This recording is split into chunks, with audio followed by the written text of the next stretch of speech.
सेठ ने कहा बस एक वरदान, बस लक्ष्मी मुझे एक रात की मोहलत दे दे। एक रात की? अरे मांग लेना सेठ। नहीं, पहले सलाह करूंगा फिर लूंगा। बनिया कभी घाटे का सौदा जिंदगी में नहीं करता है। बोले पहले सलाह करूंगा। लक्ष्मी ने कहा लेकिन एक बात ध्यान रखना सेठ, मैं तुझे छोड़ के जाऊंगी। हाँ बोले ठीक है।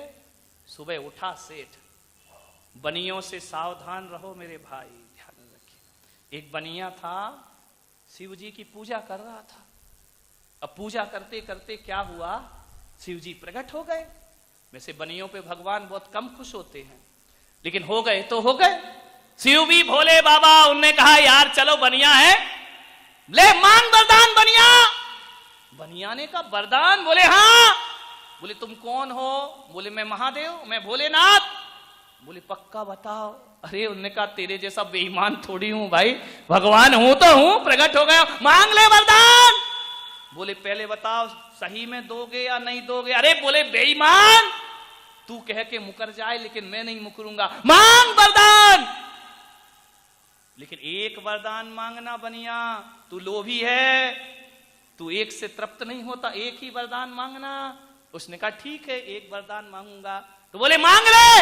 बोले 2 घंटे की मोहलत। बनिया तुरंत कभी नहीं मांगता, 2 घंटे की मोहलत। शिव जी ने कहा जा 2 घंटे दिए, लौट के आ। जैसे ही घर गया, आंगन में बूढ़ी माँ बैठी थी। माँ ने कहा क्यों रे इतनी जल्दी मार्केट से लौट के आ गया, आज दुकान धंधा नहीं हुआ? अरे बोले छोल बुढ़िया, काय का दुकान धंधा, एक बात बता, शिव जी प्रकट हुए हैं। तो बोले प्रकट हुए तो तेरा क्या फायदा है उसमें? अरे बोले मुझे वरदान दे रहे हैं। बोले हो ही नहीं सकता, तुझे कैसे वरदान दे देंगे? बोले दे रहे हैं, माने दे रहे हैं। तो बोले तो बोल क्या चाहता है? बोले अम्मा एक बात बता, शिव जी से कौन सा वरदान मांगूं? एक ही देंगे, वो 2 नहीं देंगे। तो बुढ़िया ने कहा देख मेरी उम्र 80 साल हो गई बेटा, 80 साल से तुझे पाल पोस के बड़ा किया है, मेरी जन्म से आंखें नहीं हैं, शिव जी से कहना मेरी माँ को आंखें दे दो। बनिया ने कहा धत तेरे की बुढ़िया 80 साल नहीं देखी, 20 साल और देख के कर क्या लेगी? क्या करेगी आंखें मांग करके? सारी जिंदगी गुजार दी। बुढ़िया ने कहा जब कहना नहीं मानना तो फिर मुझसे क्यों बोल रही है? अंदर गया, पत्नी से बोला शिव जी प्रकट हुए, बता क्या वरदान मांगो? पत्नी ने कहा अकल भी नहीं है तुमको, क्या वरदान मांगो? बोले क्या? बोले 15 साल शादी को हो गए। तो बोले क्या करूं? बोले एक भी बच्चा नहीं हुआ है, जाओ शिव जी से कहना एक बच्चा दे दो, हमारा जीवन निहाल हो। उसने कहा धत तेरे की पागल, बच्चा तो अनाथ आश्रम से ले आएंगे, उसमें शिव जी को लपेटने की क्या जरूरत है? पत्नी ने कहा भाड़ में जा, मुझे मालूम है तू क्या मांगेगा। बाप बड़ा ना भैया सबसे बड़ा रुपया। बनिया को क्या चाहिए? नोट चाहिए और कुछ नहीं चाहिए। जैसे ही गया लौट के शिव जी के पास, शिव जी ने कहा बोल बनिया क्या चाहिए? एक ही वरदान मांगना। बनिया ने कहा एक ही मांगूंगा, 2 नहीं मांगूंगा। तो शिव जी ने कहा मांग ले। बोले पहले पक्का बताओ दोगे या नहीं दोगे? अरे बोले दूंगा बेईमान, जरूर दूंगा।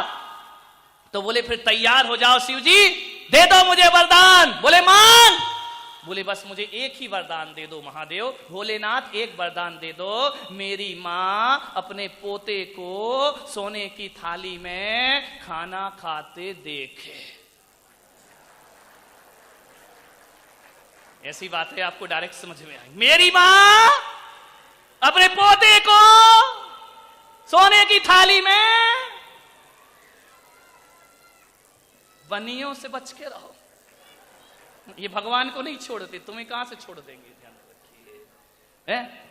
मेरी मां अपने पोते को, पोता तो है ही नहीं, वो भी दो, सोने की थाली, गरीब के घर में तो होगी नहीं, सोने की थाली दो और खाना खाते, यानी मेरी अम्मा को आंख भी दे दो।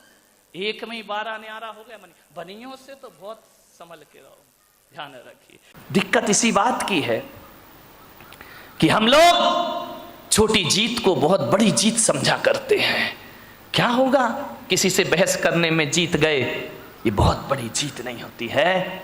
जीते हो किसी ने देश तो क्या, हमने तो दिलों को जीता है। ध्यान रखिए, दिलों को जीतने का प्रयास करिए। किसी से लड़के जीत गए तो बहुत बड़े विजेता या सम्राट नहीं कहला जाओगे। एक बात याद रखना, यदि कमठ जीत भी जाता तो दुनिया उन्हें पारसनाथ नहीं मानती। रावण जीत भी जाता तो राम की तरह उनके मंदिर नहीं बनाए जाते। ध्यान रखना, रावण हार गया, राम जीत गए। लेकिन एक बात ध्यान रखना, राम इसलिए महान नहीं है कि उन्होंने रावण को मारा है। राम इसलिए महान है कि पूरे दो साल तक रावण से युद्ध चला, लेकिन राम के चेहरे की मुस्कुराहट कभी खत्म नहीं हुआ करती है। इसलिए राम के दुनिया में मंदिर बनाए जाते हैं। ध्यान रखिए, थोड़ा सा समझने का प्रयास करिए। मान्यवर, कई लोग भविष्य के झगड़े करते हैं, कई का क्रोध फ्यूचर टेंस को लेकर होता है। मेरा क्या होगा? कल कह रहा था ना वो सेठ, मेरे बच्चों का क्या धत तेरे की सामान 100 बरस का पल की खबर। क्यों जोड़ रहा, क्यों इतना सब कुछ कर रहा? आने वाली पीढ़ी के लिए जोड़ करके जा रहा हूं, उनका भविष्य बना रहा हूं। अपना बच्चों का भविष्य बनाने में भाई का भविष्य बिगाड़ देते हो आप। विचार करिए, अपनी आने वाली पीढ़ियों के भविष्य के लिए वर्तमान पीढ़ियों को आप तबाह कर देते हो। ध्यान रखना है। मान्यवर, भविष्य को लेकर क्रोध करते हैं।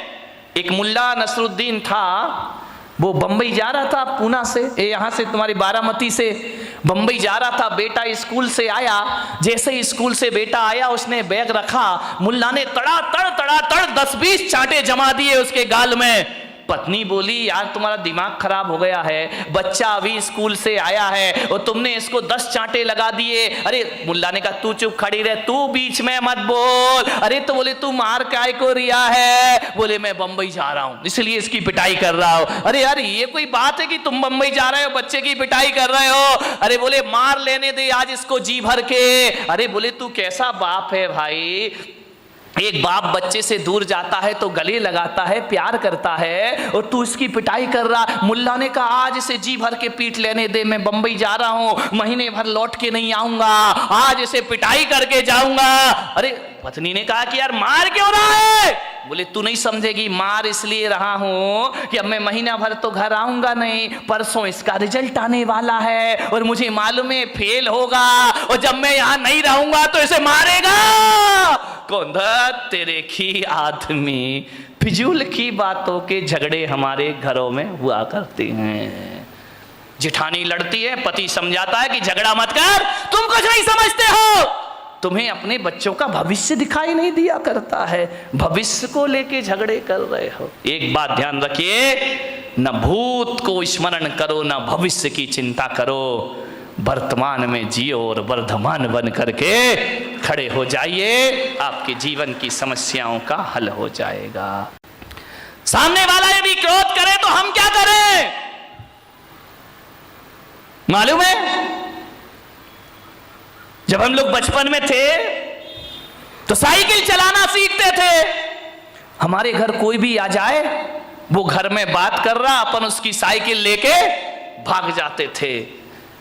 कभी कभी कोई साइकिल नहीं देता था ना, तो एक शैतानी कर देते थे, उस साइकिल की हवा निकाल दिया करते थे, साइकिल में सुई कांटा चुभो के पंचर कर दिया करते थे, फिर वो आदमी घर नहीं जा पाता था। मैं भी आपसे कह रहा हूँ, ऐसी शैतानियाँ तुम लोग मत करना जो हम लोगों ने बचपन में की हैं, लेकिन आपसे कह रहा हूँ, इस दिमाग में भी बहुत क्रोध की हवा भरी हुई है, और जब क्रोध की हवा भर जाए और जब क्रोध प्रकट होने लगे, उसे पंचर कर देना, थोड़ा सा क्रोध की हवा निकल जाएगी, क्रोध शांत हो जाएगा। पंचर कर दीजिए दिमाग को। पंचर कैसे करेंगे? ऐसे मत करना कि तुम यहाँ पे कांटा चुभो रहे हो दिमाग में, पंचर नहीं है तो दुर्घटना घट जाएगी। पंचर करने का मतलब इतना ही है कि यदि सामने वाला गुस्सा कर रहा है, क्रोध कर रहा है, तो अपने क्रोध की हवा निकाल दो, अपने क्रोध के टायर ट्यूब को पंचर कर दो। कैसे पंचर कर दो? कि भैया जो तू गुस्सा कर रहा है, गालियां दे रहा है, इसका जवाब मैं 5 मिनट बाद दूंगा। ध्यान रखिए, थोड़ा सा धैर्य, 5 मिनट बाद जवाब दूंगा। मैं कहता हूं यदि 5 मिनट बाद जवाब देने का संकल्प ले लिया तो समझना हमारा क्रोध पंचर हो गया, हमारा गुस्सा पंचर हो गया। 5 मिनट बाद आप उस क्रोध का जवाब कभी नहीं दे पाएंगे। ध्यान, आपको लगेगा यार किन बातों पे लड़ रहे थे, किन बातों पर बहस हो रहा था, ये लड़ने जैसे कोई तो बात ही नहीं। क्रोध को पंचर कर दीजिए। एक आदमी को मैं जानता हूं, वो एक चिट्ठी लिख रहा था, ऐसी चिट्ठी ऐसी चिट्ठी ऐसी चिट्ठी, 4 पेज भर दिए उसने। इतनी गालियां, इतने गंदे शब्द। मैं वहां पहुंच गया, मैंने कहा क्यों भाई क्या कर रहे हो? अरे बोले मेरा दोस्त है ना, अब दुश्मन बन गया है, बहुत मेरा अपमान किया उसने।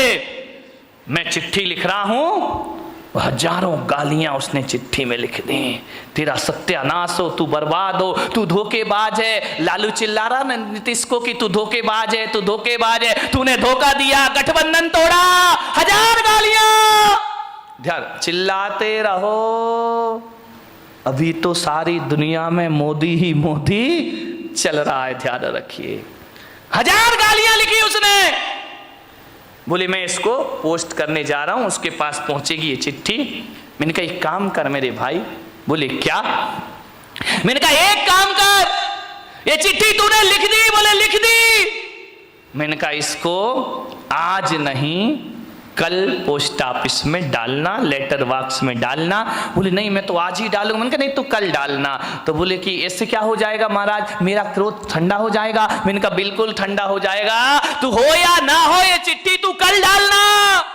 लेकिन एक बात याद रखना, आज इस चिट्ठी को पैक मत कर, रखा रहने दे, कल पैक करना, टिकट लगाना और अपने दुश्मन के एड्रेस पर डाल देना। बोले ठीक है आप कह रहे तो ये नियम मैं पाल लेता हूं। उसने हजारों गालियां लिख करके एक लिफाफे में रख दी। दूसरे दिन जब डालने को गया तो उसने कहा कि यार एक बार पढ़ तो लूं, कोई गाली इसमें कम तो नहीं रह गई है। जैसे ही उसने पढ़ा उसने देखा यार मैं कितना स्टैंडर्ड का आदमी और इतनी घटिया गालियां लिखा करता हूं, आप विश्वास नहीं करेंगे। जैसे ही उसने चिट्ठी पढ़ी क्रोध शांत हुआ, चिट्ठी को फाड़ फूड़ कर डस्टबिन में डाल दिया।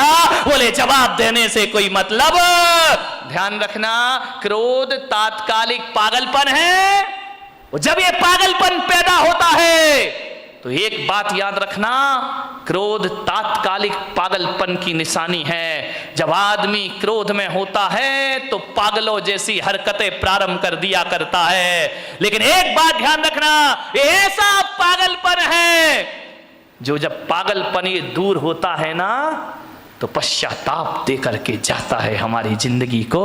सिवा पश्चाताप के हमारे हाथ कुछ लगता नहीं। क्रोध के तात्कालिक पागलपन को शांत करिए, वरना जिंदगी भर आपको पछताना पड़ेगा। ध्यान रखिए, क्रोध तो छोटी सी का टेम्परेरी चीज है, परमानेंट चीज नहीं है। लेकिन क्रोध में जो भी हम करते हैं वो हमें जिंदगी भर के लिए पश्चाताप दिया करता है। ध्यान रखिए।